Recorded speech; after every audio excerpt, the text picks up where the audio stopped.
ప్రభుత్వం ప్రయోజనం. మానవుని ప్రాణరక్షణ కాపుదల బాధ్యత ప్రభుత్వానిది. ప్రభుత్వం హత్యానేరాన్ని శిక్షిస్తుంది. మనిషి ప్రాణానికి క్షేమము, భద్రత కలిగిస్తుంది. గమనించండి. 1.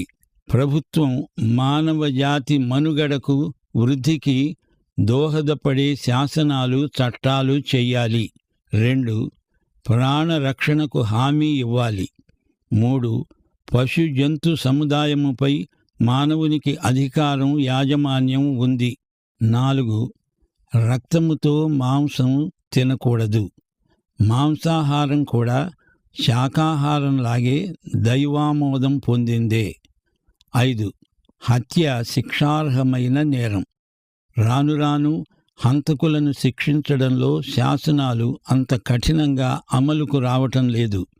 అందుకే హత్యానేరాల సంఖ్య లోకమంతటా ఎక్కువ అవుతోంది.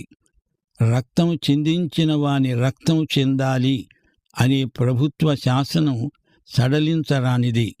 హత్యకు మరణశిక్ష. ఇది దేవుని తీర్పు.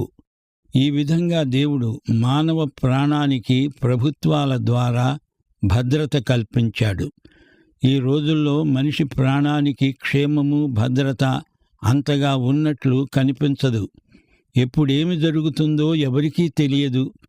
మానవుని హృదయంలో దైవభీతి, మానవతపై ప్రేమ ఉంటే చాలు, హత్యలు జరగవు. రక్తం చిందించేవాని రక్తం చిందించబడుతుంది. జాగ్రత్త. ఇది దైవ నిర్ణయం, తీర్పు. మానవ ప్రభుత్వాలను వ్యవస్థీకరించింది దేవుడే. ఈ సంగతి మనమెన్నడూ మరచిపోకూడదు. మానవుడు దేవుని స్వరూపమందు, దేవుని పోలిక చొప్పున సృజించబడినవాడు. ఇదే మానవ ప్రభుత్వానికి ఆధారం. పరిపాలకుల చేతిలో ఖడ్గం ఉంచింది దేవుడే. ఈ విధంగా దేవుడు మానవ సమాజానికి కంచె వేశాడు. లోకములోని ప్రభుత్వాలన్నిటిలో దైవదత్తమైన ఈ ప్రాతిపదిక సత్యం సామాన్య ధర్మం. దేవునికి స్తోత్రం. దేవుడు అంటున్నాడు, మీరు ఫలించి అభివృద్ధి నొందండి. మీరు భూమి మీద సమృద్ధిగా సంతానం కని విస్తరించండి.